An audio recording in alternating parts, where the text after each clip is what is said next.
Yeah, it's time. Welcome to sharpening your chef knife, cooking dinner with Azure Resource Manager. It's not on. No, it is.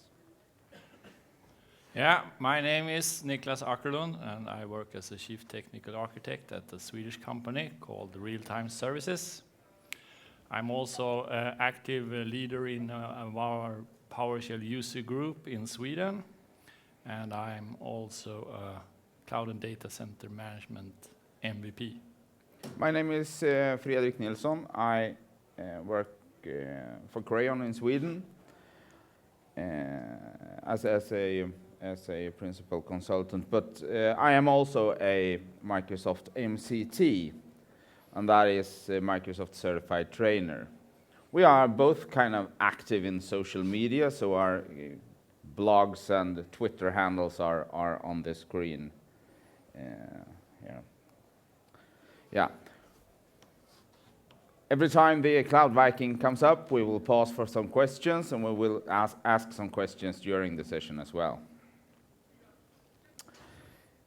In this session, we will spend some time in Azure Resource Manager to set the environment before we bring out the whetstone to sharpen our chef knife.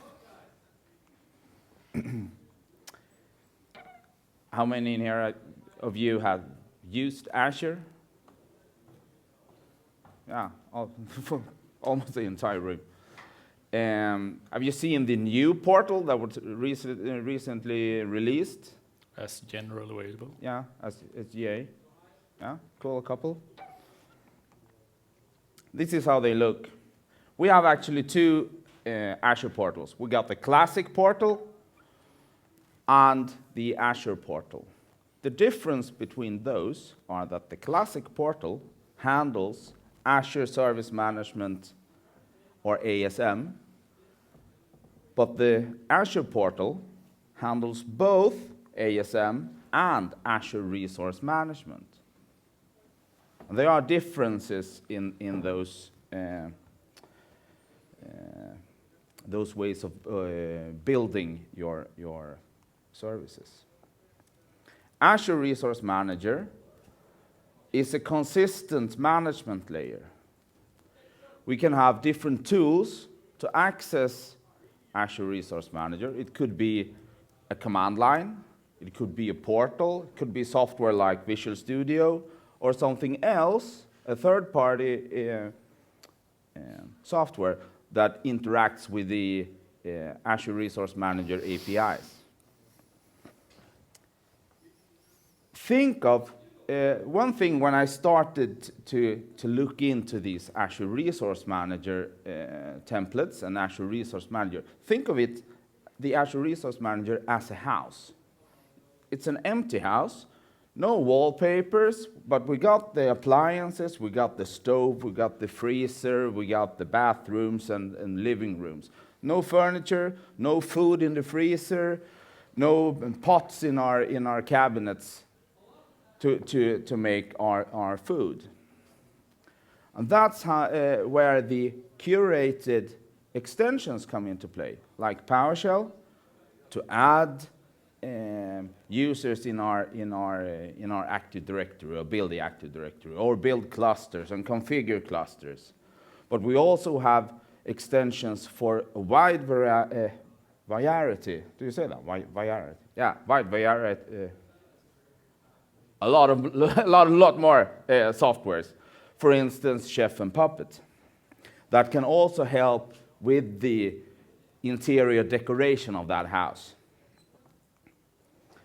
The classic portal, in the classic portal, we build a cloud service, perhaps a VM.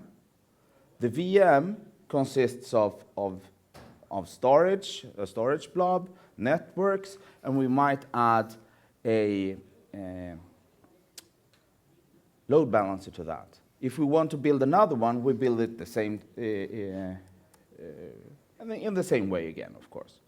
This is actually more like the classical way of deploying a server, even a physical or a virtual server. But the second iteration of Azure, or the version 2 of Azure, with Resource Manager, we have something called resource groups. Resource groups are a collection of resources, like virtual machines, storage, networks. When we deploy them, some of these are dependent on each other, while others can start and populate and build parallel. Because we can't add network security group, ACLs, to a network that doesn't exist, so it will wait until the conditions are right and then apply those.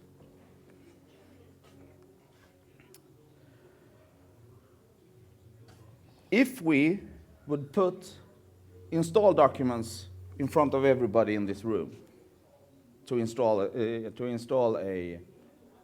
environment, we will have a lot of slightly different environments. Could be like capital letters here, or we lose, and I am a horrible speller, so I could have lost a word or a letter somewhere.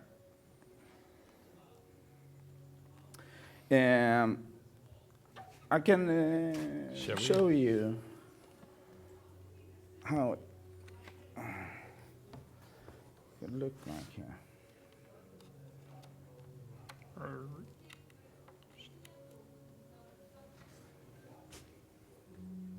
Yeah.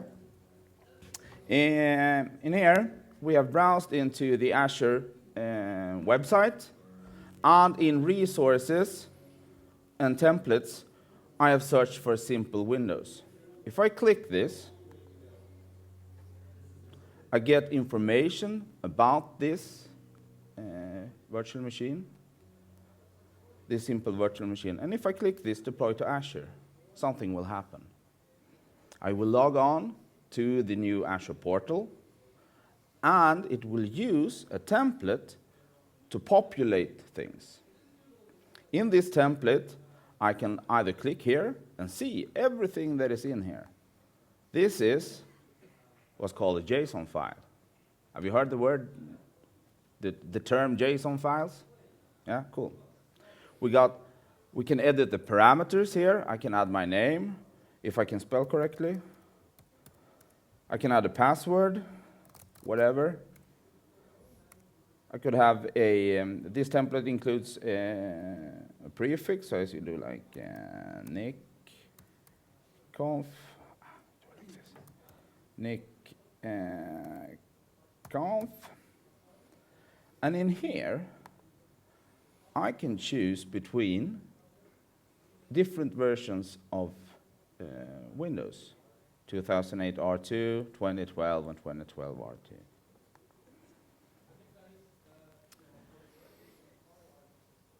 If I have multiple subscriptions, I can choose onto which subscription this template will be installed.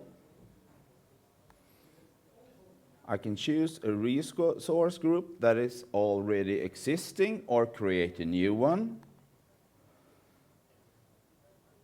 I can just type something here.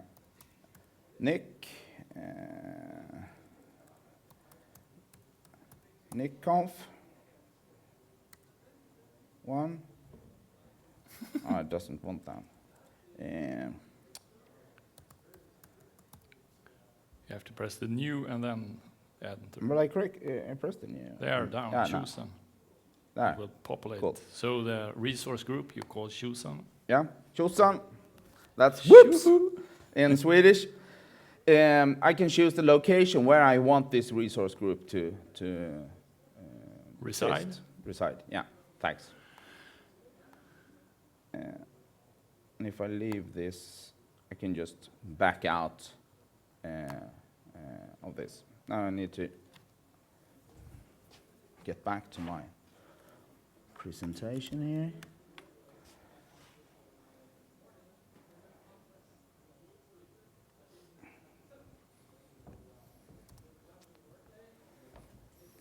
Within an enterprise, or if I work for a systems integrator, I can use the ARM, the Azure Resource Manager templates to build, for instance, development environments. Those development environments will be production ready because I worked in them, I know that they work, and I can take that template and deploy it into my production subscription, for instance, or deploy it on my in my local data center. You could have Azure Resource Manager templates for instance, do you do projects in your company? You have, in a project, you can have a predefined infrastructure for that project, like SharePoints, mailboxes, mail instances, or whatever we need to have in each project. And we can handle those as, this is project for a construction company, for instance. We are establishing a new part of a city. And this project, this template will live as long as the project lives. And then we will delete it and remove all the infrastructure for that. Then it's easy for us to keep control of the financial parts internally in our company. How much did this project cost? What infrastructure is part of this project?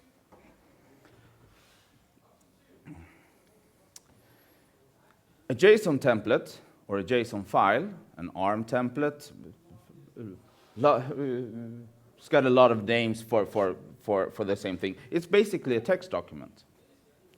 And I heard the descriptions of the ARM templates like unattended files, but really advanced unattended files.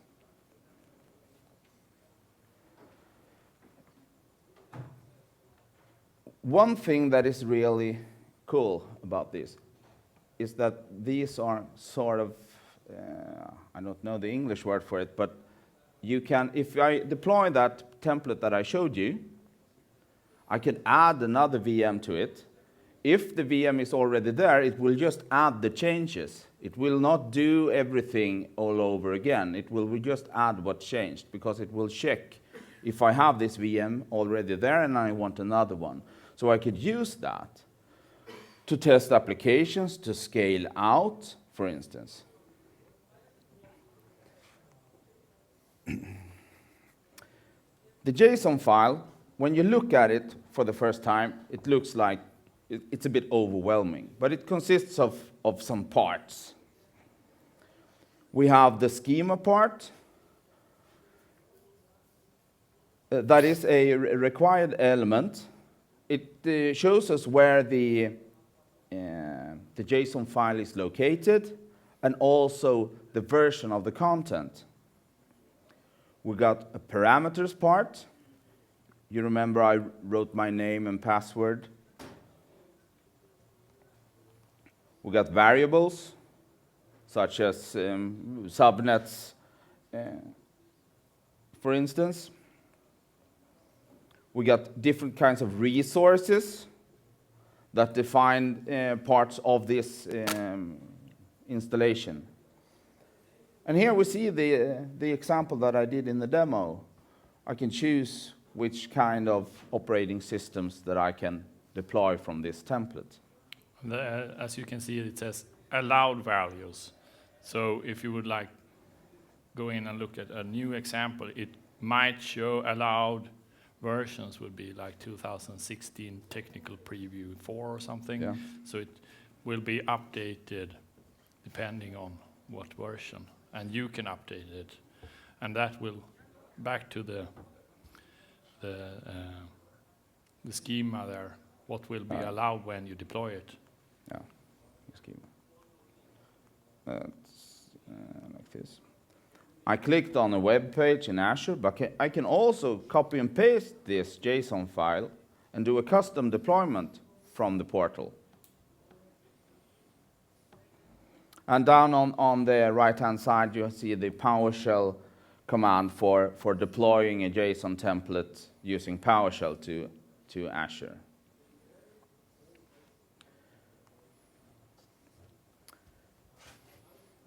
How many of you in the room has heard about Git? How many has used Git? Almost half the room. This text is taken from the Wikipedia. It's a source control system, or a version control system, for software development. I'm a Microsoft guy, so this is kind of new to me. But the Linux world, they've used this for ages. One of the most popular code hosts is GitHub. It has almost 30 million repositories.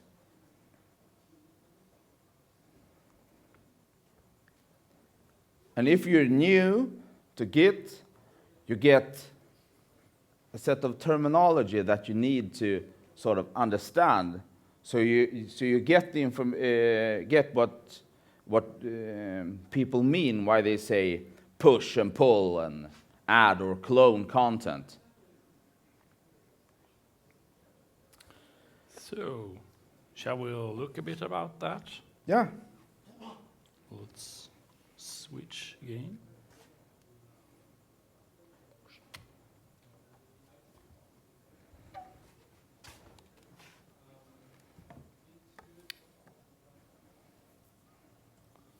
And we have everything working. Oh, we could not do that. Da, da, da, da. Okay. For you that was in our last session, this will be kind of a repetition, but you have to cope with that. Now you can do, now it's time for you to do the Facebooks and the Twitters and stuff. For a couple of minutes. Yeah. Actually, as we have a first page where you can like click and get started on Git and GitHub, so then you can find a blog post that would explain and walk you through an example of how you use this. Once we're half of the, confident about how it works, we have the possibility to either create a new repository, or we could actually go in and Fredrik's Azure Quick Start templates. I would like to use these, but I would like to alter some stuff. How can I use that? Yeah, what I didn't mention was that the entire, the link that I clicked on the web page, that file is hosted in GitHub. And these are Microsoft provided templates. And it's an entire repository of templates. So they are stated here. They start with 101. Those are simple ones. Then you got the 201s that are a bit more advanced, and you got the 301s that are even more advanced. I think the most advanced one is a highly available SharePoint farm. It takes about 4 hours or something to deploy. Multiple. But it's a lot of things happening in that one. Express route circuit. The thing here is I can fork this one to my own GitHub account. And fork is his making a copy of this, of the repository onto his own machine, and it's in the state that it is currently is. So if somebody adds something to this tomorrow, it won't be updated on his machine. But then he just copies down to his machine. So yeah, exactly. If someone has added some valuable information or corrected some bug in this, some JSON misspelling or something, then I can merge from the one that I have forked from. So now you can see that in my case it says NICconf now, and I have that. And now I would be able to put this in my own computer and using, for instance, the GitHub client here. So then I could like add it, and I probably would search down. It hasn't appeared yet. We'll see if it appears. No. We'll close that window and we'll open it again. Have you tried turning it on and off again? I will turn it off and on again. Okay. I have so many repositories as I am part of. Okay, whatever. I clone another. It will appear here sometime. And now I'll put a repository locally on my computer that's connected to that on the GitHub. So that will put it here, and now I can start working on it, and I can like use my, if I, for instance, use my Visual Studio Code, and I could interact with that. How many, do we have any developers in the room? No? Only IT Pro? Cool. Windows, not Windows. Visual Studio Code, that's not the full-blown Visual Studio with all the gigabytes of install. This is a lightweight install that gives us color-coded syntax control. So it's not really hard to get started working with. And it's actually better than a Notepad++ and things to work with JSON files. So I have integration with Git from my Visual Studio Code, and I can check and commit stuff in here. And then I would see that in my GitHub client, or I could actually push it up here. Then it would, from within this, push it to my GitHub repository, and my other colleagues would like be able to get that change. It should be noted for those of you that did not attend our last session that you have the possibility to have either a paid plan or a free plan of the GitHub. With the free plan, all your repositories are open, and you cannot like lock them into a box. Yeah. So if you pay, as in my company, we have a collection of a repository for PowerShell scripts. So if I work together with my colleagues, we can put one version of this and work on that, and we will not have like 10,000 of different versions at our company. That's only 40 people, so 10,000. Well, yeah, we all know the challenge of sharing stuff in a network share. So here we have the possibility to, I can also make a branch if I want to add functionality and test that before I commit it to the master branch where my colleagues works. So I can add a branch testing that I will do the changes on, and then I can go back and I can pull it in. Yeah, in GitHub, for instance, you could have the different teams. Some teams are really good at Active Directory parts of something. They work with their part, and databases and SharePoints, and when everything is done, it's merged together into a master. So you can have iterations of changes to these the files that you have uploaded into Git. You can use Git for more things than just JSON files, PowerShell scripts, and whatever. Code. Yeah. Going back to the Azure Quick Start template, we also have a possibility actually now, as Fredrik was in the Azure documentation page and tried to deploy, you can deploy here, but there's a new feature also available to visualize that JSON files for you to get a kind of a view of the settings. So here you have a visualize, and that will open the Azure Resource Manager template visualizer. And you can see here how it will interpret that JSON file and show you the connections and show you what different things that's inside this JSON file. Yeah. You can also add different things here and finally download that JSON file, and probably, as this is some kind of a development phase, you will have to double check and maybe do a test deployment and see if it does actually work. But it's a very nice way of getting a visualized view of your JSON file that otherwise is kind of only a lot of text. I know that Microsoft is working really hard on getting a tool that is better for IT professionals to handle JSON files. Because we're not really used to this code-based way of thinking, but we need to be, but we need some help to get there. So they are actually working quite hard on getting us nice tools. We move back. Yep.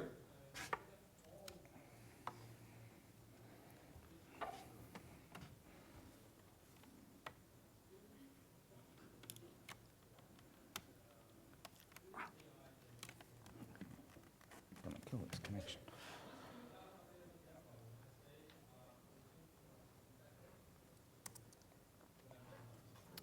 Any questions? It's all crystal clear. Or too much to cope. We will stay here afterwards, of course, if you want if you have some questions or something that pops up later on. So where does Chef come into play here with the Azure Resource Manager? As you may have noticed, or as we showed in an earlier slide, there are many different Azure VM extensions that you can see. There are both Microsoft developed and maintained, and also some third-party. These images are from the classical extension deployment. To find them and to install them on your ARM template, ARM deployment, you will have to go into either PowerShell or command line interface. In the classic portal, you are able to add and remove extensions from the portal, from the classic portal. But in the new Azure portal, you're not able to add extensions from the portal. But you can remove, if you have any, you can remove them, but you can't add them. Then you need another tool. Go into the one that's called the Chef Client extension. This is a way of us getting and bootstrapping without opening the way into the VM through the networking. If you have worked, how many have worked with Chef and stuff? How many have worked with Azure, not Azure, PowerShell remoting? That's a lot more. Then you know about, we need the firewalls, we need to have the settings on the machines, the security settings, so we are allowed to remote into that, especially if they're work groups or in a different domain. The same thing applies to the Chef client if we were to do this from the operating system layer. And via these extensions, if it's either Chef client or if it would be like PowerShell DC or whatever, we can, from the virtualization and the management layer of Azure, bootstrap the VMs to behave and do things that we want. So via this way, we will get a VM that will be able to register to a Chef server and start reporting. If we would have added some default run list, it will download that cookbook and run list. And it's more secure because we do it from beneath. We insert it into the operating systems, these extensions, so we don't have to open up firewalls and stuff. So yeah, we will kill change computers again. We will kill this connection, I think. Who killed that cat? So moving over. Ta-da! So I have a VM, for instance. Ta-da-da.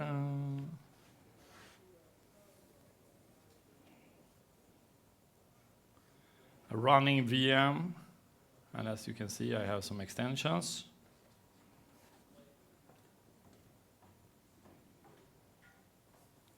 You see what I see?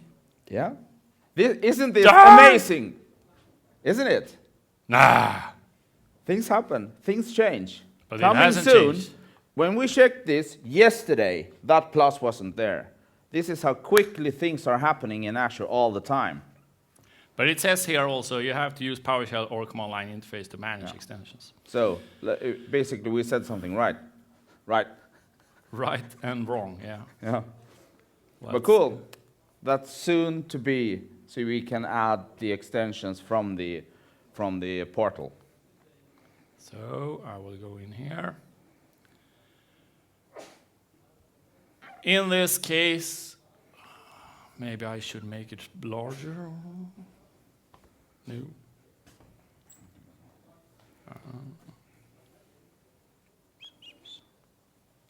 We see it down there. We can pull that one up. Yeah. Okay, There. what we see here, I will Azure VM extension set on a resource group that's called NIC S2, on a virtual machine that's called NIC S2 demo add extensions. A provider, it could, in this case, it is Chef, but it could be Puppet or it could be or PowerShell. Azure Automation DSC or something else. And I would say add what version of this bootstrapping, what I want to add, the name. It could be a provider that has several different of extensions. So in this case, I would add the Chef client. I have the public config, which contains what Chef server I want to connect to, what run lists, and whatever, what I want this to be called in my Chef server when it's deployed and reporting back. And I also have a private config that I can add in this flow, and the private config would be the secret key. So if you already had kind of deployed 500 VMs in your Azure resource group, and you started thinking, I want to manage this in a smart and a new way with Chef, then you would go this way with either the command line interface or the PowerShell to add the extensions afterwards. We actually got a question in the previous session about that. So you can install the agents onto your servers, and they start to communicate with the Chef server before you actually go in and do things to your infrastructure or use configuration management using Chef. So if I'm going back here now, I will change VM and I will go back. And it should be showing here now that it started to install it, and I don't think we have time to see it finished, but you can see at least that it started to deploy this on this machine. I also have the possibility to, during my deployment, add in my JSON parameter file the same information there with like the Chef server and everything, and deploy the whole instance or the whole resource group deployment and get that Chef client installed on all those. So in this case, I would first create a resource group, and then I would, we'll see where we have that. In this case, Azure group deployment, create what file and what parameters and what resource group I want to deploy this to. So now it will start deploying that whole, in this case, just simple VM, but in your case, maybe a full SharePoint environment or something with hundreds of Linux machines or whatever. So in these both, they are now running, and I can check in the portal what's happening also. Say, either resource group, I would have like my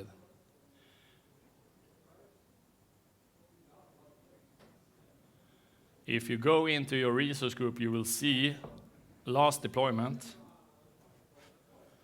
and it says deploying, and we can press here and we can see what steps have been successfully deployed and where we are right now.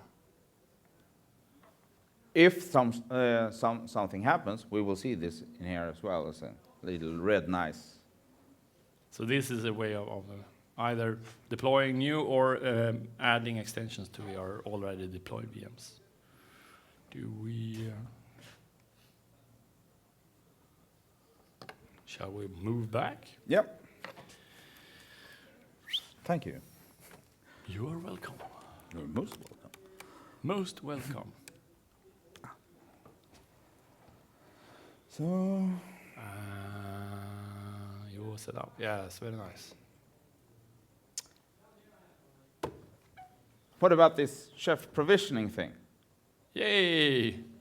So now we have kind of deployed our VMs and everything, and we wanted to like utilize the chef way of doing things for the whole infrastructure and for everything, not just the VM and the VMs, what they do in their roles. We also want something that we can add a feature and deploy the whole stack and stuff. And that's where chef provisioning comes into this. Then we will use the same terminology, the same cookbook thinking and everything on how we deploy things, but instead using the chef provisioning instead of using like the knife and using the cookbooks for the nodes.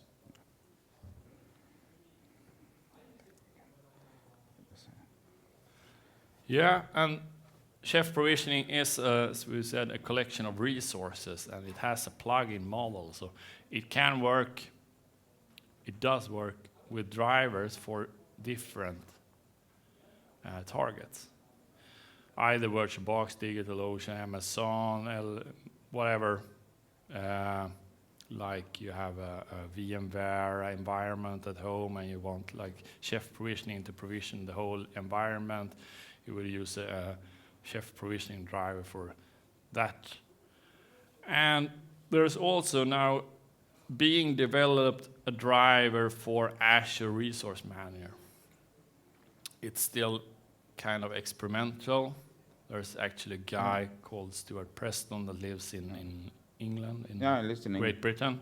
He's developing this one and how that can be used to talk to Azure Resource Manager and doing the things that we have been doing. In the command line and stuff. Yeah, and in the portal. Using the JSON files and everything, but in a structured way, and adding the chef clients and everything from the chef provisioning. So you can. We will move back again. We will move back again and show us. You will show us this. I think actually, if I recall correctly, that Stuart Preston, the guy behind this experimental Azure Resource Manager driver, was at the conference, a Microsoft conference in the US, and heard a presentation from Chef and got really interested into this. And then he started to developing this. So it's, yeah. I think that's the story behind that. Here we can see that we have actually had that addition of that extension being added and installed correctly. But now we will go in and we'll see where I have that window.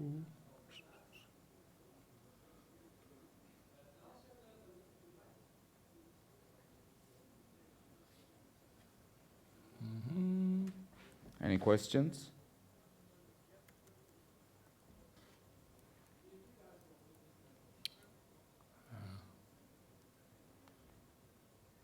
Let's see where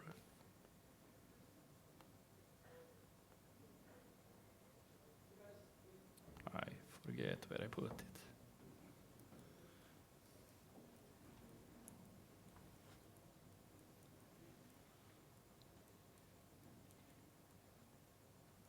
That's too many windows. And a lot of commands. No kidding.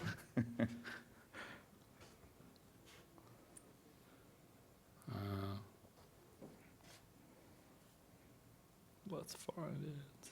No. Well.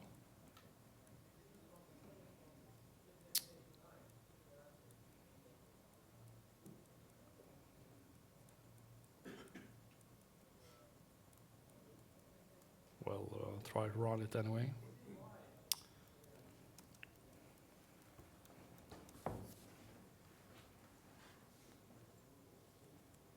I mean,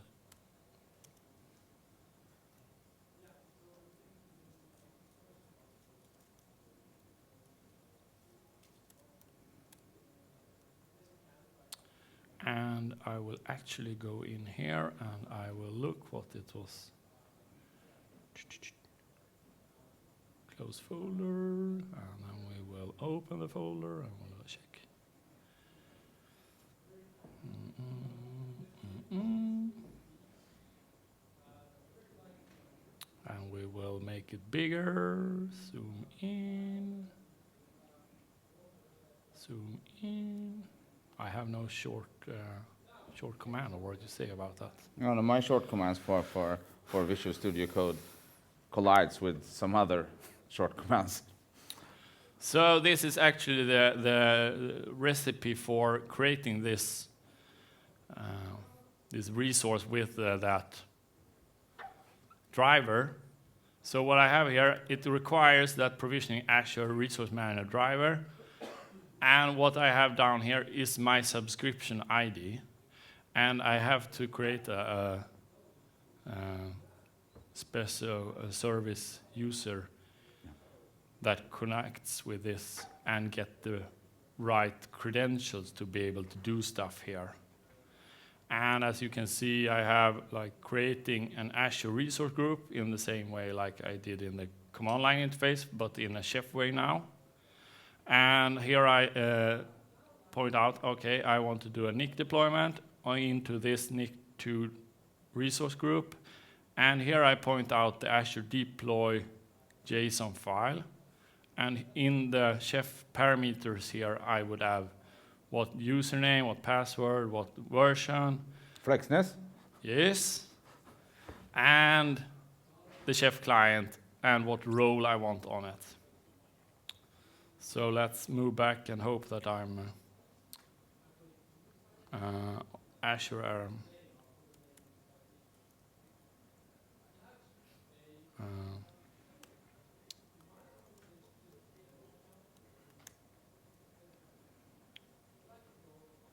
nope, it was wrong.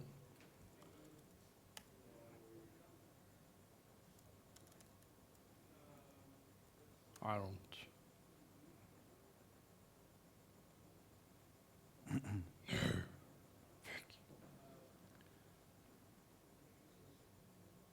Okay, it's. We'll take it.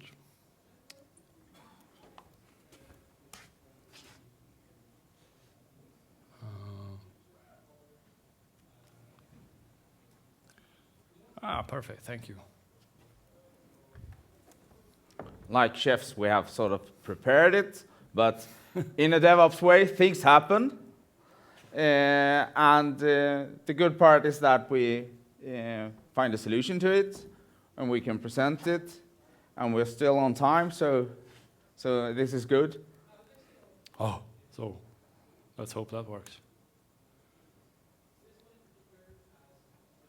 Nope. No. Something is wrong with our... Something is rotten in the state of Denmark.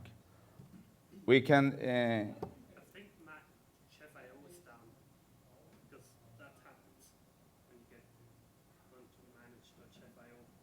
This is not good. We have actually killed the managechef.io. Let's run. Yeah, no! It's a blank website now.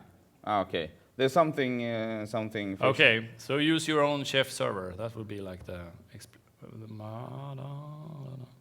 You got a blank website? Oh, here it is. Yeah, we have. They have some. Okay. Looks like Chef IO has some issues at the moment. So let's continue with the with the fun part. Isn't it awesome that you can blame someone else for the demos? We'll see if we can come back to it. Yeah, hopefully. Dope. Test Kitchen. And Test Kitchen is a framework that creates environments and you can automatically test those cookbooks. And Chef Provisioning also works with test provisioning. So we could test this if we had a working environment. Yeah. So if you take this into perspective, if we do all these quick deployments into Azure, we need to have tests. We work in small, tight groups in a DevOps way and contributes changes in a really fast. But we still need to test things. And we can't have a team of testers sitting with a document and following that, because that will be a bottleneck then. It's too slow. We need to have automatic tests. And that is something that we can do with Test Kitchen. And there's different kind of ways of using Test Kitchen, of course. So in the same way, we have the possibility to use Test Kitchen with an external cloud. Also here we have an Azure Resource Manager Test Kitchen driver. And we would running the kitchen, create an instance, run it, test it, and then report back. And if we would in our environment on... Since we're in Norway, people are doing drilling the oil on the oil rigs in the North Sea, perhaps with very limited amount of network connectivity. You could still continue to do this on the oil rig. You can spin up things on the icon here says VirtualBox. You could have VMware or something else that is located on that rig. Do your tests, and when you come back to the mainland, you connect what you have worked with to your Git repository and deploy it to a cloud provider or into your on-premises solution.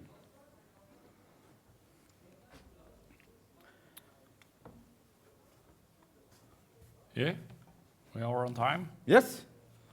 So during this session, we have talked about Azure Quick Start templates.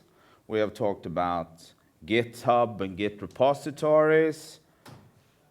And we just talked about the Test Kitchen. Yay.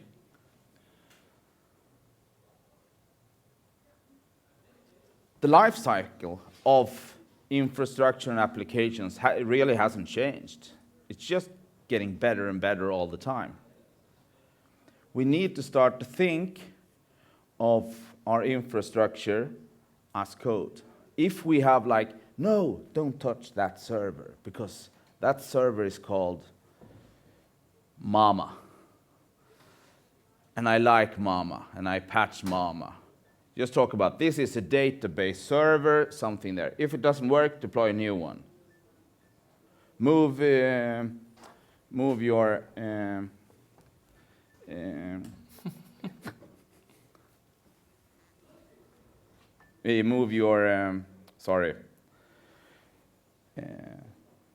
move the data onto a new server and deploy them and establish the service again. Use your configurations as code. Instead of having manual documents that are stored in some bookshelf somewhere that you bring forth, have your configuration as code. How does our service, how does our infrastructure look like? This is the first version. This is the next version. We need to, when we start to plan for the next release of Windows or the next release of a Linux, we need to change things so we can work with the configuration as a code. And if disaster strikes, we can use those configurations and spin up new environments. We have gathered some resources to help you get started using Azure Resource Manager, and also Visual Studio Code. And I urge you to start using that if you don't. The Visual Studio Code has, I don't remember if we said that, it has extensions that you can use. If you are into the Chef and the stuff, you can have an extension for Chef and get syntax highlighting of the Chef and Ruby stuff. And also, if you are working with PowerShell stuff, you can download an extension for a PowerShell and get syntax highlighting in the Visual Studio Code for those stuff. Yeah. Shall we? And we were asked just before this, a co-speaker here is having a fundraiser for the children in Syria, and this is the QR code to get onto the web page and help donating, and there will be a prize, an Amazon Kindle Voyage that will some lucky winner will receive. Thank you. Thank you. We will add PowerPoints and content to our blogs. Perhaps not today, but not tomorrow either, but any day soon now.